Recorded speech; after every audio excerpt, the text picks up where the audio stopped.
Всем добрый день! Сегодня будем делать пирожки печеные в духовке. Уже много раз меня просили о том, чтобы сделать именно печеные пирожки. Рецепт пирожков жареных на сковороде у меня уже есть. Я оставлю ссылку в описании, кому будет интересно. Также я неоднократно показывала пироги печеные с разной начинкой, с разным тестом. Пироги осетинские и наши русские. Оставлю ссылку также в описании. Но сегодня мы будем делать пирожки печеные. Рецепт называется пирожки пуховые. Они, скажем так, полусдобные, сдобных ингредиентов там достаточно много, и за счет этого они получаются такими пуховыми. Изначально этот рецепт на дрожжах, но я, как обычно, готовлю на закваске, и сегодня буду делать адаптацию на закваске.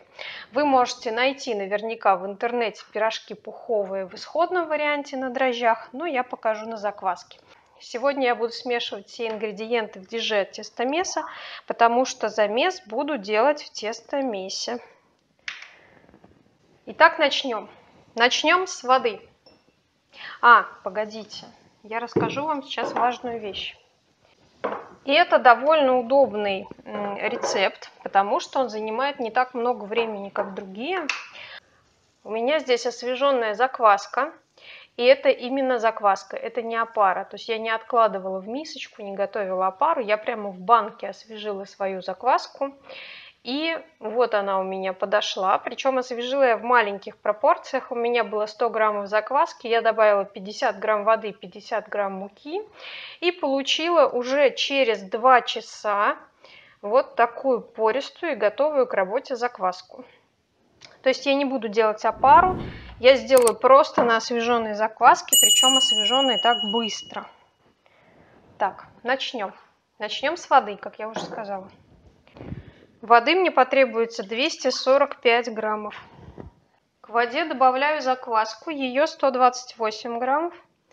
Сейчас, наверное, видно будет, какая она у меня пористая, хорошая. Плавает на поверхности. Дальше я добавляю яйца. Яиц нужно по рецепту 70 граммов. У меня яйца довольно-таки крупные. И я сделаю следующим образом. Я взяла целое яйцо, у меня получилось 54 грамма. И я отделю белок от желтка и добавлю желток. Вот как раз 75 грамм у меня получилось. Ну а белок я использую еще куда-нибудь. И теперь мне надо добавить муку. Поскольку пирожки пуховые, мы, конечно же, используем высший сорт муки. Можно частично заменить на цельнозерновую, но если целиком замените, они, конечно, не будут такие пышные, как на высшем сорте. 575 граммов муки. Я все загрузила в тестомес и теперь включаю на первую скорость.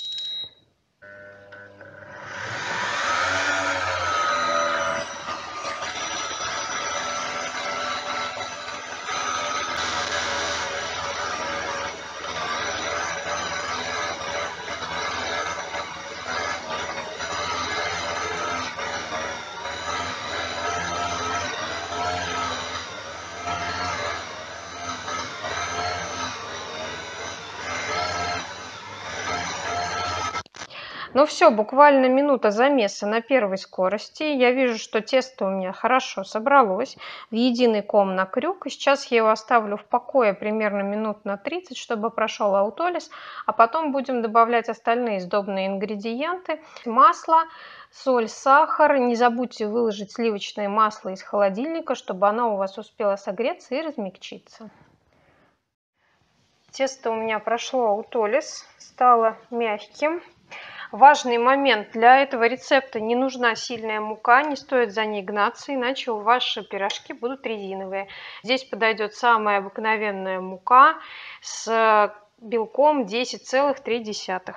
Сейчас я буду добавлять сахар. Сахара потребуется 46 граммов. Включаю тестомес и по чуть-чуть всыпаю сахар.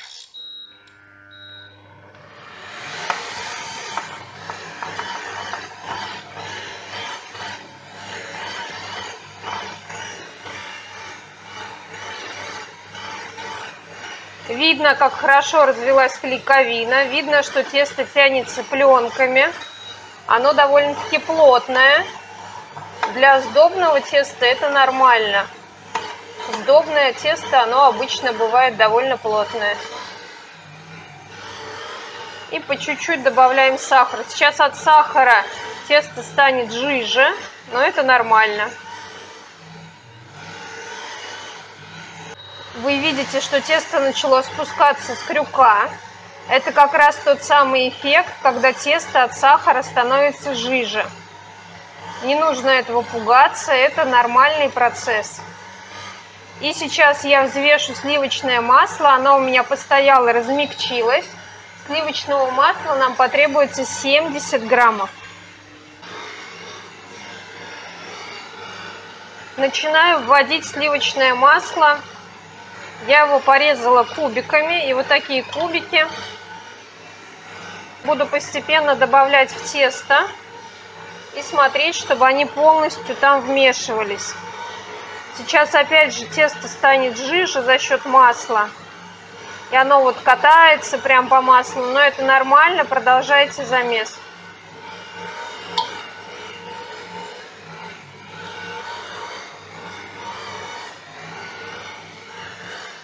Если вы месите руками, у вас будет происходить то же самое. Точно так же тесто будет становиться жиже, оно будет непослушным и размазываться по столу. Это означает только то, что у вас еще не вмешалось масло, и нужно продолжать замес. Я сейчас времени не засекала, но общее время замеса будет составлять минут 30 примерно. Следующий кусочек масла мы добавляем только тогда, когда полностью растворился предыдущий. То есть у нас предыдущий кусочек разошелся, и только тогда мы добавляем следующий. Вот тот момент, когда тесто у меня полностью спустилось с крюка и месится в самом низу. Но мы опять же не прекращаем замес. Продолжаем, пока тесто не соберется. Сейчас у меня замес продолжается уже 12 минут. И я поставила, что еще 18 минут будет идти замес в тестомесе. То есть всего вместе 30 минут по времени замеса. Сейчас я уже вижу, что у меня растворилось все масло, разошлось. И я добавляю соль. Соли потребуется 9 граммов. Соль добавляю всю сразу. И продолжаю замес вместе с солью. Тесто я замесила. И я оставлю его бродить прямо здесь. Я вижу, что из-за того, что я месила в тестомесе и довольно долго, около 30 минут, у меня тесто слегка перегрелось. Сейчас я на дно добавлю растительное масло, чтобы меньше прилипало тесто к поверхности. И я его оставлю в холодильнике охладиться минут на 40. Сейчас поставлю в холодильник. Общее время брожения составит примерно 3 часа. Я сделаю одну обминку. Сейчас накрываю пленкой и поставлю охладиться в холодильник на 40 минут. Если у вас не произошло перегрева теста, тогда вы оставляете бродить его на столе и через час делаете обминку. Так, тесто у меня провело 40 минут в холодильнике, оно остыло. После этого я его достала и дала ему брожение 20 минут при комнатной температуре. Сейчас комнатная температура у меня плюс 25. Сейчас ему нужно сделать обминку. Я ее буду делать в виде складывания. Видно, что тесто уже начинает бродить. Беру и вытягиваю с одной стороны, разворачиваю. Вытягиваю с другой стороны, складываю к середине. Не забывайте смачивать руки. Это вам облегчит работу с тестом. Можно 2 раза подтянуть. Если у вас достаточно большой объем теста, можно и 2 раза подтянуть. И складываем. Я его переверну и отправлю обратно. Все. И сейчас я поставлю его бродить при комнатной температуре еще 2 часа. После этого посмотрю. Если увижу, что достаточно, буду формовать. Если нет, возможно, еще дам чуть-чуть больше брожения. Но я думаю, что 2 часа еще будет достаточно. Прошло еще 2 часа брожения. Я уже посмотрела, но хочу показать вам. Появились отдельные вот такие большие пузыри. Сейчас смочу пальцы. Но если отодвинуть тесто от стенки, брожение идет, но в самом-самом низу. То есть я вижу еще недостаточную активность брожения, поэтому я решила накрыть пленкой снова тесто и оставить его еще на часок при комнатной температуре побродить. За это время я подготовлю как раз начинку. Начинки у меня будет 2.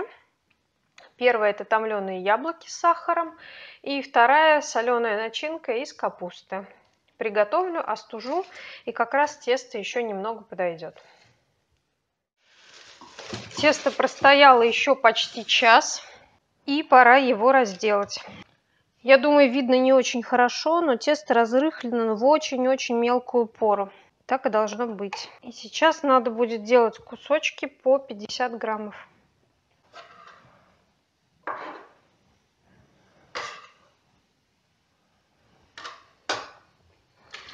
Я разделила все тесто на кусочки по 50 граммов. Получилось достаточно много. И сейчас все эти кусочки нужно округлить. Не подсыпаем муку на стол. Лишняя мука нам не нужна. Округляем либо руками, либо при помощи шпателя. Это такая легкая предформовка.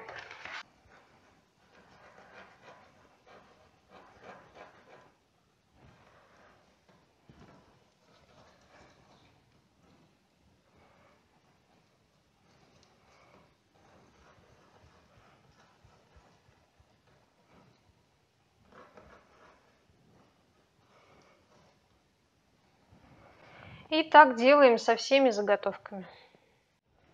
Мои заготовки прошли небольшую отлежку. Сейчас нужно их формовать. Подсыпаю муки. Не очень много, чтобы не прилипало. Можно раскатывать, а можно просто формовать заготовку прям руками. Тесто очень-очень мягкое, поэтому мы берем и немного расплющиваем прям руками. У меня приготовлено 2 начинки. Это томленые яблоки, это тушеная капуста. Яблоки я томила без крышки, чтобы испарилась влага, и они были такие достаточно густые. Ну а капуста без специй, без лука, просто обжаренная и немного потушенная. Часть я буду делать с яблоками, часть с капустой. Начну с капусты. Выкладываю начинку. Залепляю сначала середину, потом залепляю краешки. Важно, чтобы начинка не выглядывала. Залепляем аккуратненько, всю начинку заправляем внутрь. Так. Делаем аккуратный плотный шовчик, чтобы при выпечке у нас шов не разошелся. Переворачиваем, подпыляем муку. Придаем красивую форму, делаем чуть-чуть тупые кончики, немного подкатываем. Видно? И чуть-чуть подкатываем, чтобы у нас закрепился наш шов. Еще раз можно придать ему красивую форму. У меня приготовлен противень. Я постелила на него пекарскую бумагу специально, чтобы не нужно было ничем смазывать. И либо руками, либо при помощи шпателя аккуратно перекладываем пирожок на противень. И вот таким образом я буду укладывать их на противень. Зазор между ними я буду оставлять примерно 4 сантиметра. Я заформовала пирожки с капустой. Сейчас я их накрою пленкой и оставлю на расстойку на 1,5 часа. Обязательно накрывайте пленкой, потому что поверхность не должна подсыхать. И после этого я сейчас буду формовать пирожки с яблоками. Я отправила на расстойку пирожки с капустой, а сейчас я заформую пирожки с яблоками. Чтобы отличать их в готовом виде, я сделаю другую форму. Яблочные у меня будут треугольные. Кто когда-то лепил треугольные беляши, вам будет очень понятно, что я делаю. Так, берем начинку и залепляю сначала с одной стороны до серединки, потом с другой стороны. В отличие от беляша мы не оставляем отверстия. Делаем плотные шовчики, чтобы они у нас при выпечке не разошлись. Переворачиваю. И так же, как у капустных пирожков, я чуть-чуть сглаживаю уголки и чуть-чуть подкатываю. Подкатыванием мы лучше затягиваем шов, а сглаженные уголки нам дают просто более приятную форму. И у меня уже приготовлен противень. Этот противень я застелила своим тефлоновым ковриком. Он у меня уже много раз использованный, на нем очень удобно, ничего не прилипает, не пригорает. Укладываю на противень. Я заформовала противень пирожков с яблоками. Сейчас я тоже поставлю их на расстойку на 1,5 часа и доделаю остатки. После этого будем смазывать и печь. Пирожки мои прошли расстойку 1,5 часа, они заметно увеличились. Сейчас я смазываю их смесью яйца и молока, это льезон. И буду ставить выпекаться. Буду ставить сразу оба противня, и с яблоком, и с капустой, на выпечку, потому что печь буду на режиме конвекции. Конвекция позволяет, вернее, пропекать равномерно в нескольких уровнях одновременно. Поэтому я ставлю сразу 2 противня на 2 уровня. И буду печь примерно минут 10-12 при температуре 210 градусов. Для большей равномерности пропекания я положила свой глиняный пекарский камень в духовку на решетку, чуть-чуть пониже уровнем. Это позволит мне сохранить температуру, поскольку я поставлю сразу 2 противня довольно большой массой теста в духовку. Это поможет мне избежать падения температуры при помещении туда пирожков. Все, я все смазала. И сейчас отправлю выпекать. Еще раз повторюсь. Конвекция 210 градусов, примерно 10-12 минут. Так, ну давайте смотреть, что у меня получилось. Вот такие красивые пирожки. Я вообще очень довольна. Они у меня уже полежали, остыли. Сейчас мы можем любой из них разломить или разрезать и посмотреть. Давайте смотреть. Так, какой возьмем? Да без разницы. Давайте возьмем вот этот. Вот такая красота. Тесто мягкое. Ну, конечно, надо пробовать. Вот так на внешний вид сразу и не поймешь, но надо пробовать. Так, давайте посмотрим с яблоком. Вот такой классный. Отличное тесто. Так, сейчас попробую резкость навести, чтобы было виднее. Прекрасные пирожки. И я довольна. Они мне очень нравятся. Я думаю, что они вкусные. Равномерно они пропеклись. Красиво поднялись. Замечательные пирожки. Всем приятного аппетита. Подписывайтесь на мой канал. Будем печь и испечем еще очень много всего вкусного и интересного.